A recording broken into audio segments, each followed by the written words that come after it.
મહેસાણાના ખેરાલુ તાલુકાના નોરતોલ ગામની ઘટના સામે આવી રહી છે।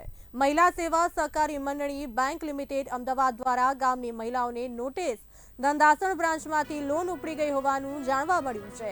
મધ્યમ વર્ગની મહિલાઓને ચિંતા પ્રસરી ગઈ છે। એક સાથે 55 મહિલાઓને લોન ભરપાઈની નોટિસ મળી છે। નોરતોલ ગામની 55 મહિલાઓના નામે લોન લેવાઈ છે।